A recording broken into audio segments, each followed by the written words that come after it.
Oi, tudo bem? Iniciando mais um podcast e sabe o quê? Transmitido pela Vem TV, conversas inspiradoras. Mas antes do vou dar um recadinho antes de iniciarmos o nosso podcast. Siga-nos no YouTube, o canal da Vem TV. Inscreva-se no canal e ative os sininhos. Tem uma conversa interessante? Acha que gera uma conversa inspiradora? Envie-nos um e-mail a @sabeoque.com.br. Entre nas nossas redes sociais no Instagram, @VemTV e @esabeoque.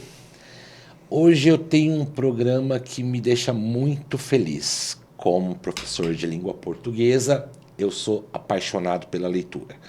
Eu acredito que a leitura ainda muda muito o universo de muitas crianças, adolescentes e adultos. Como TDAH, que eu sou, a leitura me acalma, me traz paz e me traz confiança. Eu acho que isso é um dos fatores mais importantes. Por isso, sempre fui incentivado à leitura. E hoje eu trago aqui comigo uma estrela, uma pessoa maravilhosa, que eu tenho um carinho muito grande, que eu estou conhecendo pessoalmente hoje, porque ele é um dos escritores que mais eu estou admirando neste momento. A linguagem dele é simples, uma linguagem boa, carinhosa, cheia de amor, como o mundo precisa. Bem-vindo, Merli. Merli ou Merli? Merli. Merli. De onde vem esse sobrenome? Esse sobrenome é de origem italiana, ali da região do Vêneto. E... Você me parece italiano, né? É, né? Um prazer te conhecer. Fale um pouco de você, como começou sua trajetória. Hoje, daqui a pouco eu vou mostrar os livros que o Merli já escreveu. E eu estou muito assim já impressionado, que isso aqui para mim é uma Disneylândia, né? Que bom, né? Depois de uma apresentação dessas, eu vou falar o quê, né? Passa a régua, né? Passa a régua aí, porque tá perfeito. Olha, muito obrigado. Primeiro, agradecer, né, a oportunidade de estar aqui com vocês. É um prazer, né? E agradeço aí os elogios. Acho que não sou merecedor, né, desse termo, estrela, claro etc. Que é. E tal, absolutamente. Mas eu agradeço, né? Acho que você foi muito generoso comigo. Bom, mas agora, falando sobre como é que começou esse trabalho todo, né? Já desde o que eu sempre falo nas visitas em escolas, né? Desde os 3 anos de idade, eu já me imaginava desenhista. Sempre desenhista primeiro. Desenhista primeiro. Tá. Sempre me imaginei desenhista. Achava que meu futuro, toda vez que me perguntavam, né, o que eu queria ser quando eu crescesse, eu respondia categoricamente, desenhista artístico. Era o termo que eu usava na época, mas na verdade eu queria dizer ilustrador. E eu sempre gostei de histórias, então cresci criando as minhas próprias histórias. À medida que a minha capacidade motora, o meu desenho foi melhorando e meu repertório, né, para as histórias foi melhorando, lá pelos 7, 8 anos de idade, eu passei a escrever as minhas próprias histórias e ilustrar. E aí eu pegava folhas de papel sulfite e montava artesanalmente, uma por uma, com durex, com cola, com grampeador que eu tinha da minha mãe, e pintava elas com lápis de cor, uma por uma, e montava vários gibizinhos assim, de histórias. Então, ali já estava o meu desejo, o meu direcionamento. Só que o que a gente sempre ouvia, o que eu ouvia dos meus pais, meus pais eram pessoas simples, né? Pessoas muito inteligentes, mas pessoas simples, né? Sempre se preocuparam em dar uma boa educação para a gente, uma boa orientação, né? Tivemos um bom lar, mas eles eram pessoas muito simples, né? Com pouco estudo. Então, eles tinham essa preocupação muito grande que os filhos tivessem um futuro melhor do que o deles, que tivessem mais acesso à educação, etc. E eles sempre falavam para mim, olha, desenho não dá dinheiro. Então, é muito bom isso, pode continuar desenhando, mas vai ser um hobby para você. Você tem que arranjar uma profissão. E aí eu cresci com essa meta, né, na minha cabeça. Até que um dia, meus pais tentavam me ajudar da forma que eles podiam, até que um dia minha mãe me levou numa escola chamada Senai de Artes Gráficas. E quando eu pisei naquela escola, isso que eu quero. Eu falei, é isso aqui que eu quero para a minha vida. Foi paixão à primeira vista, fiquei impressionado com a escola, uma escola ótima, excelente. E a gente passava 3 anos lá estudando integral.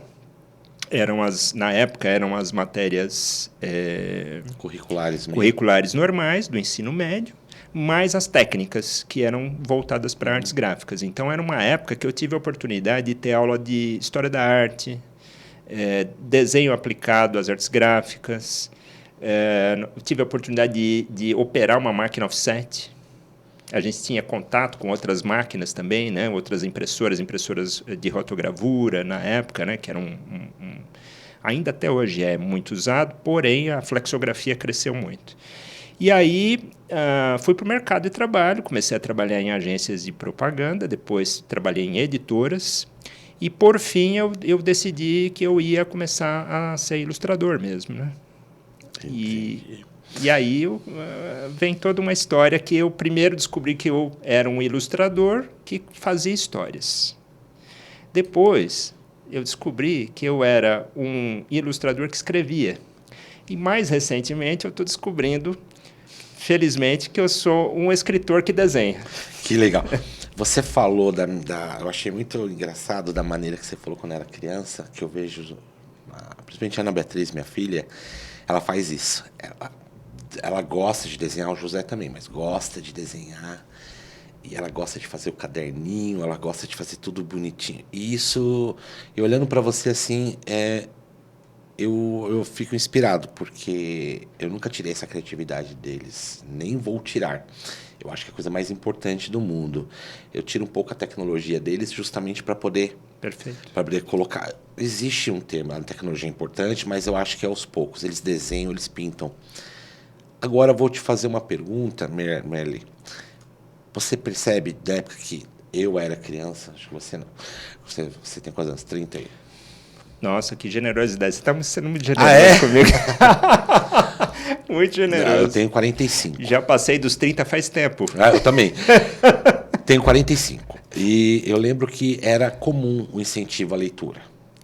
Mesmo no país onde a leitura não era incentivada. Vou até usar esse termo, mas sempre foi incentivado.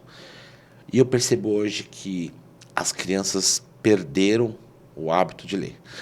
A leitura ela tem uma função de viajar, de trabalhar a criatividade e a ilusão de maneiras saudáveis, né? Por que você acha que esse hábito se foi?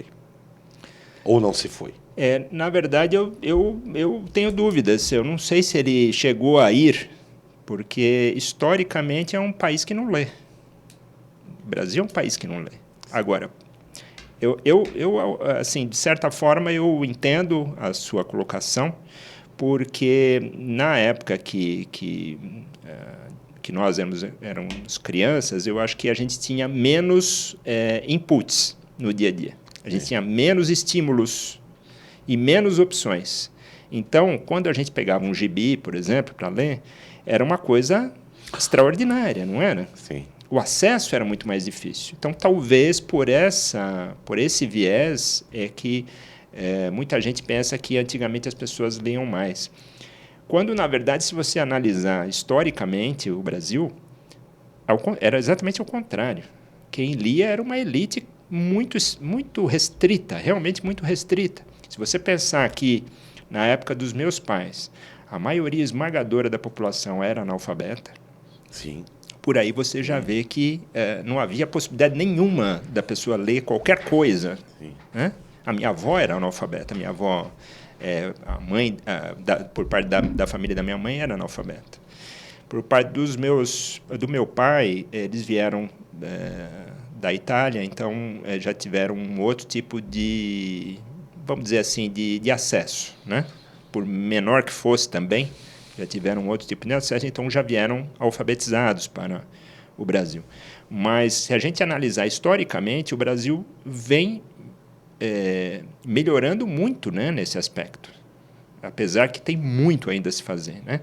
Se você pensar que, na geração dos nossos pais, a maioria esmagadora da população era analfabeta, e hoje esse analfabetismo caiu muito, analfabetismo clássico, né? Embora o analfabetismo funcional ainda exista. Então, o que acontece? Hoje nós temos acesso, universalização do ensino básico. Entendi. Tá? Todo mundo tem acesso, toda a população tem acesso a uma escola. O problema é a qualidade dessa escola. Sim. É a qualidade dessa educação. Então, ainda tem... Por isso, a gente tem essa sensação de que no passado era melhor e agora não é. Então, na sua opinião, hoje está melhor? Eu acho que hoje nós avançamos muito, principalmente a partir da redemocratização do país, essa república que nós temos aqui, cheia de problemas, eu sei, cheia de contradições, mas se você pegar historicamente, analisar e comparar, nós tivemos avanços extraordinários a partir do presidente Fernando Henrique, do governo Fernando Henrique, para cá. Eu lembro porque eu era adolescente, eu lembro muito bem dessa fase. Mas, como educador, às vezes eu penso que ainda tem muito a caminhar, porque eu vejo assim, você quer um livro ou um tablet? Claro que a criança vai ao tablet. E aí eu acho que está faltando uma postura de um adulto e falar, não, você não vai jogar o tablet agora, você vai ler, que é o que eu faço. Você acha que a gente tem que começar a fazer isso? Não, o que você acha? Eu acho que você está certíssimo com seus filhos de fazer isso, e eu acho que está correto. Olha, coincidentemente, eu estava lendo, semana passada, estava lendo um artigo sobre um neurobiólogo espanhol chamado Francisco Mora. Ele fez um livro, ele escreveu vários livros, né, já focados nessa questão da leitura e do aprendizado, e especificamente num livro que ele chama de neuroeducação. Ele fala exatamente dessa questão da leitura digital, que tem sido um problema que a ciência já tem notado, já tem detectado comprovadamente que a leitura digital está prejudicando aquela atenção que a gente tem na leitura de um livro, por exemplo. Ou seja, é aquela atenção, é aquele tipo de atenção que é o campo do cérebro, segundo ele, que você trabalha a questão da análise, a questão de o que você usa para estudar, que você usa exatamente o tipo de atenção que você usa para estudar, que você usa para elaborar um plano, por exemplo. Então, o que acontece? Eles já comprovaram que a leitura digital, o excesso de leitura digital em adolescentes e crianças provoca um comportamento que eles detectaram que tem perda da capacidade de tomar decisões e perda de empatia. Eu sou muito fã do toque. Eu gosto muito. E isso é uma coisa que eu não abro mão, pode vir qualquer tecnologia. O que eu percebo hoje, as pessoas estão tentando colocar hábitos na tecnologia. A tecnologia, você concorda que ela tem até um certo limite? Por exemplo, você acabou de dizer sobre a leitura digital. Não tem o cheiro, o toque. E eu acho que esses sentidos estão faltando nas crianças hoje. São as nossas as sensações que a gente tem. O que você concorda com a minha ideia? Ou você acha que eu estou... Concordo totalmente. Apesar, a tecnologia tem avanços, Claro. Tem coisas fantásticas, a internet é uma ferramenta incrível, mas, de fato, para as crianças é importantíssima essa relação com o livro-objeto. Sim. Né? Essa relação de tato, até de olfato, né? O visual, a Isso é mudança das pedagogia, né? páginas. É completamente diferente a relação. Então, para crianças, tanto é que a gente não fala em e-book propriamente para crianças, né? Porque o que a gente tem de livro eletrônico para crianças hoje está muito mais para um game do que para um livro. Um livro. Né? O nível de interatividade que você tem com um e-book, por exemplo, não se compara com os games. Então, não dá. E eu acho que é isso que deu uma sobrevida enorme para o livro. Porque eu já, em 30 anos de carreira, eu já ouvi... 30 anos. Eu já ouvi, você me achando que eu tinha 30. Então, eu tenho 30 de carreira. De carreira. Eu já ouvi inúmeras vezes que o livro físico ia morrer. Até recentemente, Sim. na pós-graduação que eu fiz, que era de marketing digital, era um ancião no meio de um monte de moleque. Mas o pessoal falava muito nisso e eu rebatia, por experiência mesmo, né, do mercado, né? Então, a minha atividade mesmo, visitando escolas com frequência, mostra isso. 99% dos livros das escolas que adotam meus livros, são livros físicos. Já tem escolas que adotam seus livros? Várias, né? Várias escolas. Que legal. Por isso que eu visito as escolas. Sim, você tem um público. Eu falo que é uma estrela. Imagina. Para mim, já é uma estrela por ser desta área, né? Então, e você trouxe aqui no meu podcast história, que às vezes as pessoas não vinculam história com língua portuguesa. É uma maneira de incentivar figura, pedagogia, psicopedagogia. É completo aqui. É um papo muito agradável para mim, porque como pedagogo e psicopedagogo, eu sou muito feliz em ver que tem ainda esse material, gente, que é muito bonito. Daqui a pouco eu vou mostrar para vocês. Deixa eu fazer uma pergunta. Você acha que as crianças estão carentes de estímulos? Principalmente vindo dos pais? De incentivar uma leitura? O que você acha hoje? A vida corrida? Ou você acha que realmente está Estímulos com relação à leitura, naturalmente, você está dizendo. Porque estímulos elas têm de sobra, né? Mas assim, depende do qual você tem que saber focar. Exato. Senão, por exemplo, eu tenho 2 filhos autistas, se eu pôr o estímulo errado, estou perdido.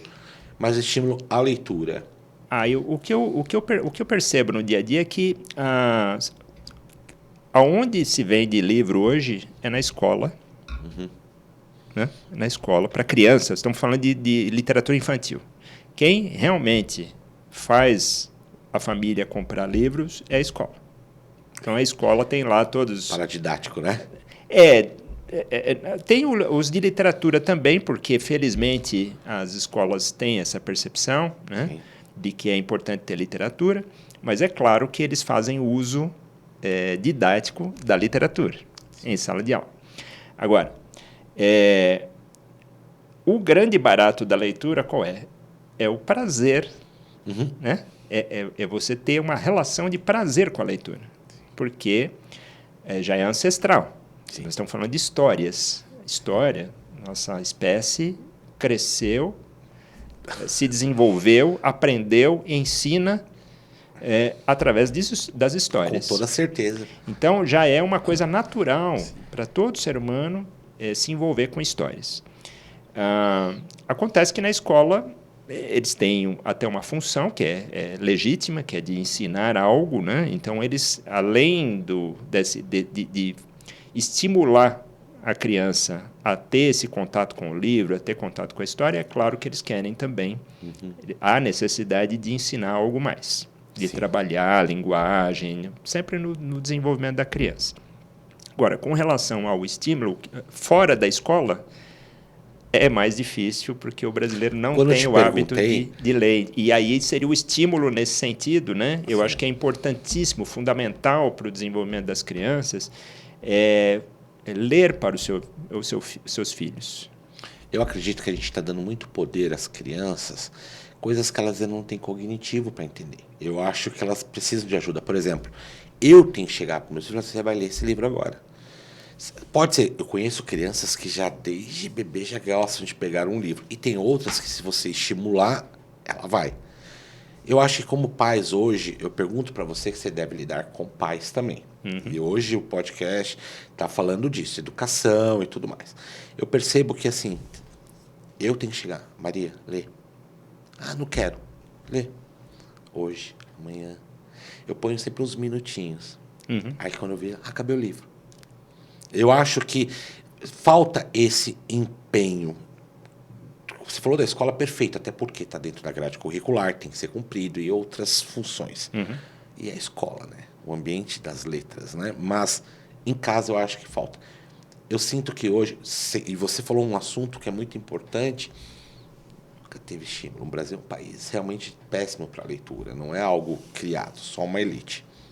Mas havia uma que pelo menos que lia. Hoje, eu percebo assim, hoje você acha, Merli, que os pais deveriam se preocupar mais? Você acha que está já que estamos agora letrados, pode ser não funcionais, mas você acha que por sermos pessoas letradas hoje, você acha que não deveria ter um pouco mais de estímulo? Você não acha que os pais estão deixando muito de lado esses hábitos? O que você fala dos pais? Eu acho que para os pais, antes de mais nada, eu acho que o maior estímulo é o exemplo.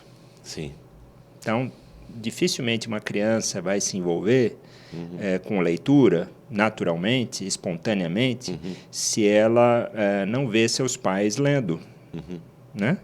Então, primeira coisa, pais que querem estimular a leitura dos filhos, primeiro, vocês leem? Exatamente. Segundo, as crianças veem vocês lendo? Terceiro, você lê para a criança? Sim. Né? Então, isso é o ponto básico. Não há nada mais poderoso do que o poder do exemplo. Né? Agora, é claro que tem exceções. Né? Meus pais, por exemplo, nunca tiveram o hábito da leitura. E, no entanto, eu fui descobrir, embora tardiamente, o prazer pela leitura. Eu até conto isso, tem uma dinâmica que eu faço nas escolas que eu conto eu conto já desenhando, né? Porque eu conto a história e vou desenhando enquanto eu conto. Num flip chart nas escolas, que esse é a minha ferramenta de trabalho, a minha ferramenta low-tech de trabalho que eu levo. Eu peço para a escola disponibilizar um flip chart e nas escolas eu desenho enquanto eu vou contando, enquanto eu vou falando. E aí a gente faz as dinâmicas com as crianças. Mas, sim, enfim, a gente... esse estímulo, eu acho que é importantíssimo ser dado para as crianças para desenvolvimento. E, no caso dos meus pais, eles não liam, mas eu acabei por descobrir o prazer da literatura. E com o meu filho também, desde pequeno, a gente...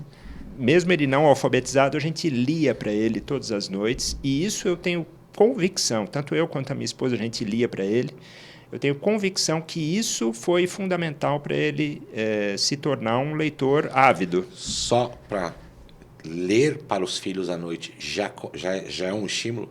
Já é um super estímulo. Esse é um dos melhores estímulos que você pode fazer se você quer que o seu filho goste de ler. Tenha prazer Estou bem, ainda bem. Agora, me diga uma coisa, de como saem essas ideias todas aqui. Eu vou apresentar alguns livros para vocês. Mostra-se primeiro. O nome João Bobo e João Esperto. Primeiro, o nome João, que eu acho que você globaliza tudo. Se for essa a intenção, globaliza tudo. Bobo e Esperto, que eu ainda não vou ler, eu vou ler, claro, com uma dedicatória aqui bonita. Vamos falar um pouco de cada um? Sim, claro. Vamos começar pelo último? Sim. Este livro, o que você te inspira? Ela é baseado onde? No Nordeste?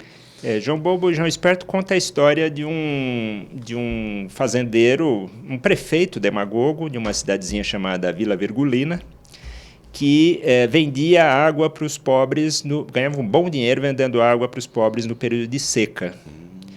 E aí ele se reelege com a promessa de resolver o problema da seca na cidade, construindo a maior cisterna jamais vista na história de Vila Virgulina. Continue falando assim que eu adoro. Entendeu? E aí, a iniciativa é um sucesso, ele consegue se reeleger, só que A cisterna não. ficar reeleito, ter poder e prestígio não basta para o coronel João Esperto. Ele vai traçar um plano, um plano perverso, envolvendo a cisterna, e para facilitar o trabalho, ele nomeia como guardião da cisterna o sujeito mais tolo, mais bobo da cidade, que ele considera mais bobo da cidade, que é o João Bobo. O que ele não contava com isso, e nem o capataz dele, que é encarregado de executar o plano perverso dele, é que, tendo o sujeito João Bobo, que é o sujeito considerado mais bobo da cidade, e o Giló, esse bode que você está vendo aí, o bode de estimação, vai ser uma tarefa muito mais difícil do que eles imaginavam. E aí, qual que é Aí eu te pergunto, trazendo para uma vida real, qual conexão você quis fazer? A conexão que eu quis fazer é esse contraponto do João Bobo, que é um sujeito honesto, trabalhador, dedicado e considerado bobo, com o prefeito demagogo, corrupto, antiético, que só visa o poder. Eu acho que isso é uma coisa muito frequente que a gente vê nas relações de poder, infelizmente, não deveria ser assim, né? Políticas. Exato. E aí, claro que a ambientação dele é no Nordeste brasileiro, porque eu achei que poderia potencializar a história se eu colocasse dessa forma. Você fez um... Exato. Isso aqui é Brasil. Eu acho maravilhoso. E você falou uma coisa que é bem importante, Merle. Você está passando para a criança a ideia de política, cidadania. Exato. Peraí, vamos lá. Você me representa. O poder está em mim, não está em você. Né? Isso trazendo um pouco. Isso é até histórico mesmo. Sempre foi assim. Espero que não continue mais. Mas assim, você vê, o bobo, na real, é o honesto. E como você passando para as crianças, eles têm essa percepção. Não é bobo, o cara é honesto. Você consegue passar essa mensagem? Essa é uma ótima pergunta. Porque que eu vou descobrir agora. Porque esse livro acabou de sair. Então, primeira mão? Chegando... primeira mão, está chegando aí já está nas livrarias, está disponível para compra nas livrarias. É uma parceria com uma nova editora parceira agora, que é a Paulus Editora. E ele está chegando aí às escolas, né? Nesse momento ele está sendo divulgado, a gente está saindo na mídia, mês passado saiu na Rádio Senado, né? Uma resenha. E está chegando. Então, eu vou descobrir agora a partir do momento que as escolas começarem a me chamar para as visitas. Então, inclusive, já tem escolas que vão te chamar, você vai ver. Isso aqui foi você que desenhou? Sim. Peraí, eu vou mostrar mais um pouquinho, se possível. Fala que não é uma estrela, que é um artista de primeira linha. Essas ilustrações aí... Coronel João Esperto para prefeito, até a campanha. Podia mostrar? Claro. Ah, bom, claro. Porque está lançando, né? Claro, não. É para ver mesmo. Agora já está no mercado. Ótimo. Então, já está no mercado. Desejo que você consiga já para os pequenininhos. Para uma idade, qual a idade esse aqui mesmo? Olha, entrou para teens, né? Para teens. Ele entra numa coleção da Paulus. Fundi 2 já. Ano, nono ano. Exato. Mas eu entendo que a partir de 11 anos é uma leitura agradável para essa. Até o quarto ano, eu acho que já entra. Sim, eu acho que sim. Porque você ilustra, você traz o lúdico, você traz. As letras são bem. Isso. Entendeu? Essa era a minha ideia. Eu vou ler. Entendeu? Por favor. Depois eu vou querer ouvir a sua opinião. Com toda certeza. Já acho maravilhoso, porque você está trazendo para as pessoas se conscientizarem, as crianças, e já adolescentes, nessa geração, já saber o que é bom e o que é ruim. Qual que foi o seu... Vamos lá, vou começar pelo Camelo Burro e Água. O Camelo Burro e Água foi o primeiro livro que eu publiquei, escrito e ilustrado por mim. É um livro de imagens... com foco no consumo de água, no consumo consciente da água. E nele são mostrados 2 personagens lado a lado, num dia sem o fornecimento de água. Então, o leitor consegue acompanhar como cada um deles lida com o uso da água durante o dia. Do lado esquerdo, nós sempre temos esse paralelismo, né? Do lado esquerdo tem sempre o personagem, o camelo, que economiza água, usa água com consciência, e o burro que desperdiça. E aí, nessa leitura, a criança consegue, inclusive, aprender, né, a como economizar água. E o que é legal, assim, você traz assuntos cotidianos, de uma maneira lúdica, de uma maneira doce, uma linguagem para que a criança entenda. Se eu falo como pai, desperdiça água, ele não tem essa percepção e vai desperdiçar. Se você chega com um material desse... Aliás, é uma coisa muito frequente que eu recebo de leitores que entram em contato comigo ou nas escolas, que eles falam que a família vem com histórias muito bacanas, dizendo que o pai foi pego no flagrante pelo filho gastando água, deixando a água aberta da torneira. Que legal. Então eles dão bronca, viu? Eles pegam no pé mesmo. Você adora criança, já percebi? Adoro. Adoro. Por você teria tido uns 10 filhos. Olha, eu teria. Sim. Como as crianças, antes de continuar aqui, como você já chega, tem uma salinha na escola, você se apresenta, como que é a sua dinâmica dentro do processo? Você quer saber o processo antes de eu chegar na escola ou já na escola? Você já entrou na escola, a escola te chamou, quer que mostre? O processo é assim, as escolas aplicam os livros, adotam os livros à compra dos pais. Os pais eles pedem nas listas, né, para comprar os livros. Todas as escolas tem escolas que publicam listas, tem listas semestrais, tem listas anuais e assim por diante. Bimestrais. Exato. E aí, bom, você é educador, você sabe do que eu estou falando. Sim. E aí eles aplicam em sala de aula e dependendo, aí já acontece uma negociação com a editora. Dependendo das condições, se há disponibilidade ou não, eles me chamam para visitar as escolas. Quando eu visito as escolas, eu sempre faço uma dinâmica. Uhum. Então, eu sempre peço para eles disponibilizarem um flip chart, onde eu interajo com as crianças, eu conto uma história e vou ilustrando em tempo real para as crianças. E nessa dinâmica, dependendo do livro, então essa dinâmica é personalizada de acordo com o livro adotado. Então, por exemplo, num livro como O Camelo, Burro e a Água, a gente tem uma dinâmica onde a criança é o que eu chamo de teste aquático.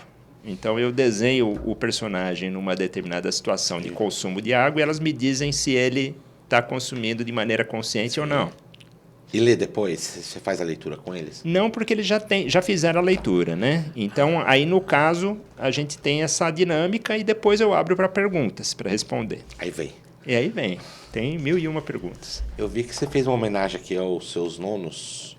Exatamente. Quem fala o vovô Valentim? Qual a história do Merlin? O vovô Valentim nasceu de uma macarronada, de um bate-papo com meu pai, de uma macarronada de domingo. Te inspiram também, assim? Esse copo que estava com a sua avó, já vem a ideia, é assim que acontece com você? Na verdade, eu já estava com vontade de escrever sobre avós, mas eu não sabia exatamente, e sobre essa questão da imigração italiana. Sim. Mas ainda não tinha a história na cabeça. Nessa conversa com meu pai, de repente, ele me solta uma frase que me impactou bastante. Ele virou daquele jeito dele e falou assim: meu filho, seu pai nunca teve medo de nada nessa vida. E aí eu falei, sei, tá bom, que você nunca teve medo de nada, tá bom, eu vou fingir que acredito. E aquilo ficou na minha cabeça, eu falei, cara, esse vai ser o bordão que eu vou repetir, que vai ser o fio condutor da história. E aí veio a história já com essa frase. Vovô Valentim conta a história de um imigrante italiano que sempre dizia ao neto não ter medo de nada.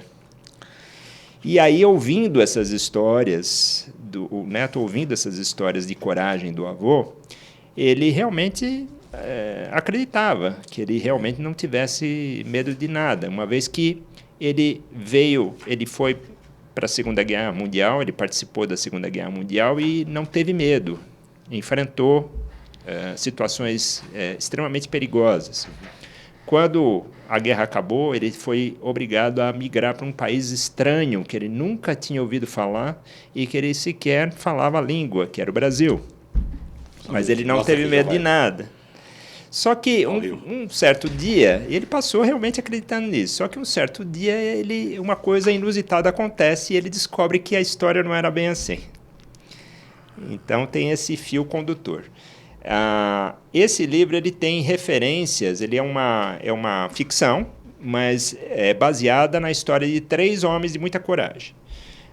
Meu avô, que veio da região do Vêneto, nessas condições aí no final do século XIX, no primeiro ciclo de imigração italiana. Após a abolição, eu já fui... Foi logo após a abolição da escravatura, precisava de trabalhadores, sim, né? Ele foi a primeira vim. Ele foi Está no Museu do Imigrante lá? Sim, então o nome está lá, o Merli está lá. No Museu de Imigrantes. Eu vou lá, que eu tenho que ir lá, eu vou tirar e vou te mandar. Você já deve ter, mas eu vou tirar. Sim, o meu primo, um dia já faz alguns meses atrás, ele visitou o centro e fotografou onde está o nome da família Merli. Você trabalha o coração, né? Se você não... histórias são assim, se você não emociona... Sim. Se você não desperta a curiosidade e você não emociona, não há envolvimento com o livro. Então, eu acho que isso é a chave, é a chave para qualquer livro, para qualquer história que você conte.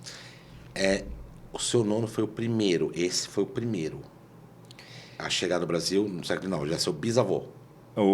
Não, meu avô veio para cá no final do século XIX. Que já era quase, né, abolição... Já passou a abolição, já estava na República, né? Já estava na República, a Primeira República, sim, que tinha uma política de Estado de trazer imigrantes. Até porque a Itália não estava bem, né? De preferência italianos. Por quê? Não estava bem também. Porque né?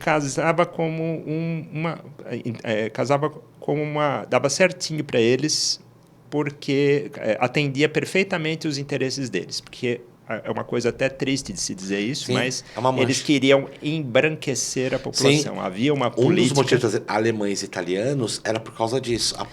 E os alemães interessavam para eles. Porém, os italianos eram melhor ainda. Por quê? Porque, além de brancos, eram católicos. Você percebe que você traz história junto? Você fala que você não é historiador, Merli? Pelo amor de Deus. Eu adoro história. Não, eu amo. Não imagina. Eu, então... Se você olhar ali meu desenho, olha ali, ó, tem Dom Pedro, tem as família. Eu sou muito fã de uma pessoa atrás de você. Olha ali, ó, puxa assim a cadeira. Não, aqui, ó, o podcast. Olha ele aqui, faz assim. Sim. Faz inclina. A foto ali atrás, Dona Januária de Bragança. Sou fã dela. Ah, tá. Entendeu? Aqui é o pano verde. O croma. Mas é a história do seu avô. Chegou... Não, a história do meu avô, isso. Aí depois passa para quem? Depois o meu sogro, que veio para cá logo após a Segunda Guerra Mundial. Que é um outro fato. Que ele contava as histórias para mim, era um negócio assim, eu estava vendo um filme... de Segunda Guerra Mundial, porque ele era criança na época da Segunda Guerra Mundial. Em que país? Itália também? Na Itália também, ele era da Toscana. A Itália sofreu muito. Né? Sofreu demais. A população civil sofreu demais, principalmente. E aí, uma vez eu visitei uma escola que adotou esse livro e contei para as crianças sobre essa passagem do meu sogro, né? Porque era comum ele acordar com sirene de bombardeio, então eles tinham que sair do alojamento onde eles estavam, porque ele ficava num internato. Olha só a história. E ele atravessava no inverno, ele comentava que ele teve que atravessar no inverno o quintal com neve, de pijama, para correr até o abrigo antibombas. Qual a idade dele? 9 anos, né? Ele chegou ao Brasil aos 9? Não, ele veio depois da Segunda Guerra Mundial. Ele já era adulto, década de 50. Ele ainda ficou depois ainda do pós-guerra? Ficou um pouco ainda. E por falta de emprego, Europa arrasada, muita pobreza. O Brasil ainda. Aí veio para o Brasil. O Brasil É uma mãe, né? Eu Uma falo mãe. que as pessoas falam muito mal do Brasil. Eu acho que se não fosse o acolhimento deste país, né, você vai concordar comigo. Eu não estaria aqui hoje, você não estaria aqui hoje. A gente sabe, uma coisa que eu percebo aqui nas suas, que você é muito apaixonado pelo Brasil. Você gosta do seu país. Ah, sim, né? O Eu, Brasil é um país fantástico, né? e assim, rico em todas as questões. Para você ver, eu acho muito lindinha essas ilustrações porque mostra o Brasil, que se a gente for ver o Brasil, ponto final, de muitos. E a gente fica triste quando o Brasil está, às vezes, numa situação que a gente não quer ver. E é um país que acolheu tão bem. O Brasil salvou vidas. Sim. O Brasil salvou vidas. Eu preciso ter muito orgulho da minha pátria. E seu sogro, que tem para, ó, você pegou um ponto importante da nossa história. Primeiro foi a imigração italiana, que eu quero ver lá no museu. Quando eu ver, tirar foto, eu vou mostrar para você, que tem uns livros lá. É aqui perto, inclusive. Depois veio o seu sogro, e tem mais uma pessoa que você falou. É o meu pai, né? Meu pai é brasileiro, mas ele emigrou, né? Ele saiu do interior de São Paulo, onde ele nasceu e se criou, e veio para São Paulo tentar a vida em São Paulo. E aqui ele conheceu uma moça, Inês, Sua mãe. e a mãe, e aí formou a família que nós temos hoje, né? Você tem irmãos? Tem outros 2 irmãos ainda. Mas você é mais velho? Um mais velho e outro mais novo. Ah, o do meio. Do meio. Mais sofre. A Caçada de Uga. A Caçada de Uga. Caçada de Uga é um livro que se passa na pré-história e conta a história do menino Uga, que sonhava em ser um grande caçador. Só que ele descobre um belo dia, o pai dele, vendo que ele precisava de ajuda para aprender a caçar, resolve sair com ele para ensiná-lo a caçar. E aí ele fica todo animado, né? Falou, pô, finalmente vou realizar meu sonho, vou aprender a caçar e vou ser um grande caçador. Só que essa caçada não sai bem como ele imaginava. Sai muito diferente do que ele imaginava. Ele passa por algumas situações bastante constrangedoras, só que o que ele ainda não sabe é que muito em breve ele vai descobrir o verdadeiro talento dele. E vamos deixar para surpresa. Exato. Mas uma pergunta para você. Qual a mensagem desse livro? Todo livro tem uma mensagem. Todo livro tem uma aqui, mensagem. Aqui, pro vovô, pro sogro. Aqui vamos ter consciência. Aqui uma questão de cidadania, política. E a Caçada de Uga? Qual a mensagem? A Caçada de Uga, ele trabalha... O eixo dele é a vocação e o talento. Sim. Que todo mundo tem um talento. Basta florescer. Basta ser estimulado, ter a descoberta, o autoconhecimento, florescer para poder despertar esse talento. Por mais que a pessoa pense que ela não tem talento, que ela não serve para nada, é uma enganação. Ela está enganando ela mesma. Sim. Todo mundo tem algum talento. Sim. Né? Todo mundo é especial. Sim. Né? Então, essa é a mensagem deste livro. E ele se surpreende, é um arco do personagem que se fecha ao final do livro. Ele se surpreende o quão especial ele é. E o que eu acho legal desse livro, vou mostrar aqui para vocês, você usou o tema pessoas que não eram desenvolvidas, era uma era, né, uma era aqui das cavernas. Uhum. E você falou, não sei se a minha mensagem, eu como já tô, tipo, calma, tá ali, vai aparecer, você não tá num mundo perdido. É mais ou menos isso? Na verdade, eu tinha a intenção inicialmente estava pensando em fazer um indígena. Que é legal também. Né? Porém, eu percebi, no processo criativo, eu percebi que ficaria muito mais legal a história e estaria muito mais amarrado com o que eu iria fazer acontecer na história se ela se passasse na pré-história. Porque tem uma série de características ali que acontecem e de ambientes que tornam a história mais interessante. Eu vejo de uma forma diferenciada. Eu vejo assim que as cavernas mostram assim, para muitos é a ignorância. Tipo, você não tem, e lá você está mostrando que você consegue achar o seu talento. Percebe como chega para mim? É muito engraçado. Interessante. É uma visão diferente, porque as cavernas só mostram o quê, Merlin? Desenho lá, tipo assim, a coisa limitada. Eu achei a palavra. Muito pelo contrário. E ele achou o talento dele nesse ambiente. Esses desenhos, essas pinturas rupestres, né? Exatamente. Essa arte rupestre pode aparecer limitadas ou bidimensionais ou pobres entre aspas, Sim. né? Para um cidadão do século XXI. Sim. Mas para eles, Sim. naquela época, Sim. era como se estivessem em vida, né? Aliás, tem nas minhas pesquisas, antes de fazer o livro, que a gente tem que pesquisar bem, Sim.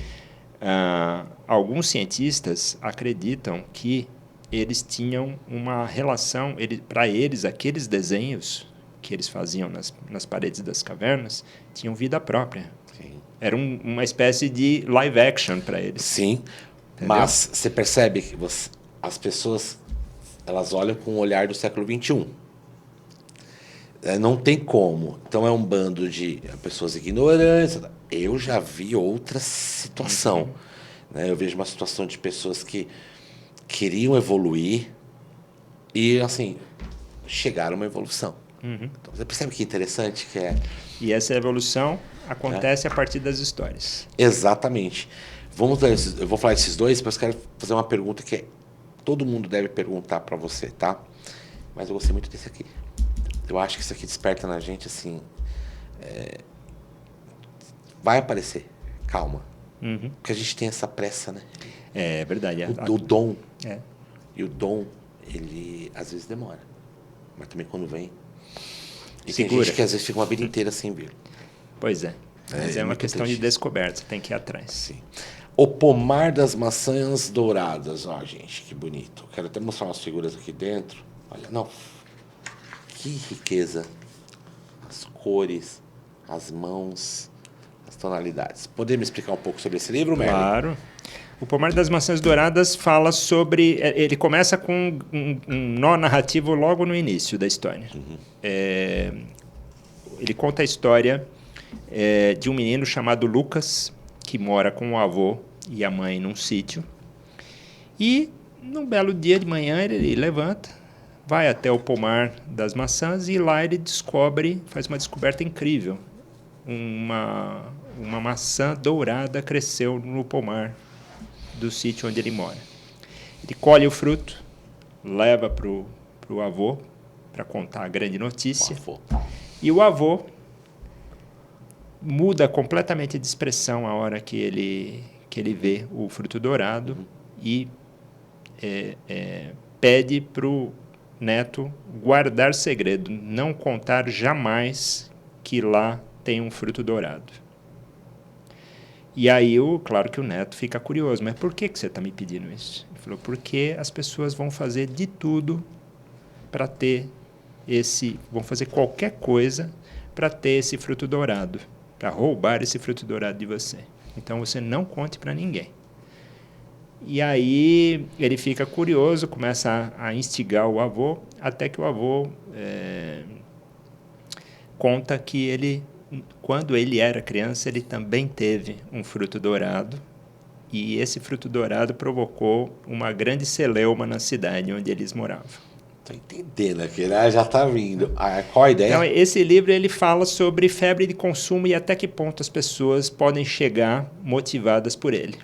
Eu estava pensando exatamente isso, ou seja, realmente, porque tem tantas maçãs, só que o foco virou... Você falou, eu achei muito... mas uma maneira bem doce, né? De você passar, uma maneira bem suave, né? A ideia é sempre provocar reflexão, né? Sim. Fazer uma reflexão, fazer com que o leitor se envolva com a história, goste, né? Se emocione, mas ter uma reflexão, né? Sempre ter uma reflexão e gerar uma empatia com os personagens. Sim.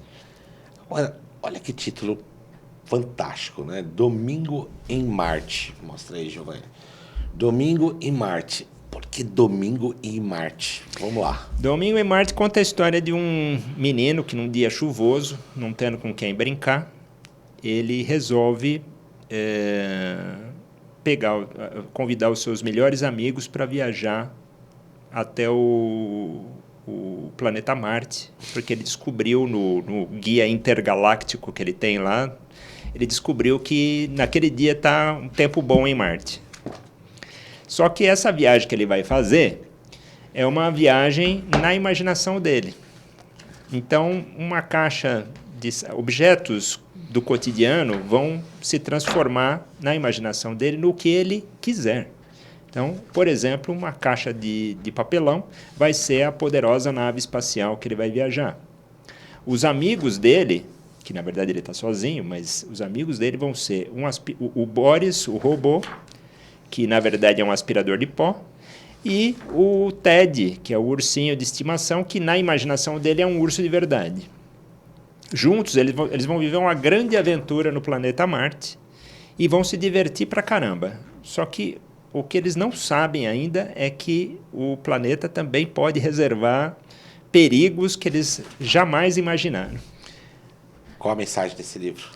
Esse livro é a questão da imaginação, né? Sim. Ele é inspirado na minha infância. Sim. Não, e estou olhando para a infância dos meus filhos. Eu estou olhando... Eles fazem isso. Eles fazem isso. E eu acho isso, assim, até emocionante dizer que... Quando às vezes acho que está pegando pesado, a gente fala, não, está no caminho certo. Isso é imaginação, só isso. Sim, e só deixa isso. rolar. Deixa eles imaginarem. 2 perguntinhas para, infelizmente, finalizarmos. Primeira, de onde vêm essas ideias? Sempre de experiências pessoais suas ou nem sempre? Olha, escrever é um ato muito pessoal, né? Eu acho. Então, Sim. tudo vem de experiências pessoais, de vivências, do que você lê, do que você assiste, né? De filmes, das pessoas que você conhece, da sua própria infância, da infância dos seus filhos, Sim. da infância do seu pai, Sim. do seu avô, dessa relação, das relações, né? Os sentimentos que você teve, né? Como isso te impactou. Então, sim, são de experiências pessoais. As memórias afetivas, né? Exato. Agora, com a sua criatividade, com essa vontade de ser uma pessoa que gosta de mostrar bondade, vou até passar por isso. Já passou na tua cabeça fazer um livro para autistas? Não, nunca me passou, porque eu acho que também falta aquela questão da experiência pessoal, né? Tudo que eu escrevo tem uma experiência pessoal. Eu não me sinto seguro se eu não tiver algum tipo de proximidade com o tema, né? Isso é natural. Mas vou te dizer que você já fez um livro para autistas. É mesmo? Domingo e Marte. Olha só, que bacana. Você não percebeu, mas você falou, a minha vivência diz, este livro e a Caçada de Uga, para todos os públicos, e você acertou em cheio. Você acertou. Então você tem, sim, livro para autistas. Que bom saber. Esse livro aqui, eu imagino, eles vão viajar, eles ficam no hiperfoco. Você é muito feliz no que faz? Eu diria que 100% feliz, a gente é difícil, né? Quem é 100% feliz, né? Eu diria que eu tenho vários momentos de felicidade com o meu trabalho, e se tem uma coisa que me dá mais prazer e mais realização, ainda não descobri nada que me dê mais realização criativa e mais prazer do que contar histórias com ilustrações. Você sai de um podcast sabendo que o seu livro atinge os autistas também, abrange. Olha, isso não é uma coisa boa? Eu acho que é a característica do livro, né? Sim. A gente coloca no mundo. Agora, como ele será lido, por quem será lido e aonde ele vai chegar, a gente nunca sabe. Você fica feliz com isso? Fico super feliz. Porque assim, você sem querer. Eu acho que aqui é muita bondade, né? Eu percebo muita bondade nisso. E eu acho que você é um excelente escritor. Eu tenho realmente uma admiração pela sua pessoa, porque eu vivo esse mundo. Eu acho que, assim, é muito amor. Olha que coisa mais linda. Então, eu só queria muito te agradecer, Merle, porque você muda histórias desse país. E eu quero que você continue mudando as histórias desse país através da leitura. A leitura é um dos hábitos mais saudáveis que tem. não é chato. Você não, a criança, ela, a princípio, ela acha chato. Você tem que mostrar que não tem. As suas figuras, estou fazendo uma análise aqui. As suas figuras são fantásticas, atrai a atenção. E para mim, assim, eu só tenho que te agradecer por esse podcast, porque me fez muito bem, me trouxe uma paz. E eu acho que é isso que é a intenção do podcast. As pessoas que vão ver esse podcast, com certeza vão se sentir mais em paz e saber que ainda há uma luzinha no fim do túnel. E quem está dando essa luzinha é você. Muito obrigado, muita generosidade sua. Agradeço imensamente o bate-papo, adorei. Gostou? Quero fazer suas conclusões finais. Me diga se você já está em projeto. Esse aqui é o mais novo. Já tem ideia para algum outro já? Já tem várias ideias para algum outro, mas Esse é o último. Esse é o mais recente. O último não. O último não. Ia falar isso agora. Mas é o mais recente. Mas tem várias ideias. O problema é tempo para conseguir conciliar tudo, né? Porque vai, né? É muita coisa. E escrever um livro desses, principalmente esse mais longo, esse último mais longo, me deu muito trabalho. Quanto tempo você demora no processo? Olha, varia bastante, até pela disponibilidade de tempo. Esse último, eu demorei 2 anos para conseguir fechar o livro finalmente. Porque vem uma ideia, vem outra, é isso? Não, porque no dia a dia eu trabalho com publicidade também. Então, eu tenho que conciliar a minha agenda pessoal, trabalho, etc. e tal. E é um livro, e livro não adianta, você precisa ter regularidade, disciplina. Se você não colocar na agenda, você não consegue terminar o livro. E tem uma frase que eu vi outro dia do Walter Longo que eu achei ótima. Ele falou que livro você não termina, você desiste dele.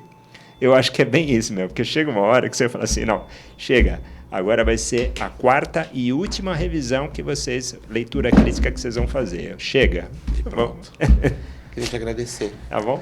Um grande prazer te conhecer e agradecer aqui a Vem TV por permitir, junto com o podcast, que esse podcast traga pessoas que ajudem nessas cegueiras culturais, que é uma cegueira cultural, infelizmente nós temos, cegueiras intelectuais, cegueiras históricas, e hoje foi um papo extremamente criativo. Para mim foi prazeroso demais. Então, só te agradecer e desejar para você muito sucesso no seu trabalho. Muito obrigado.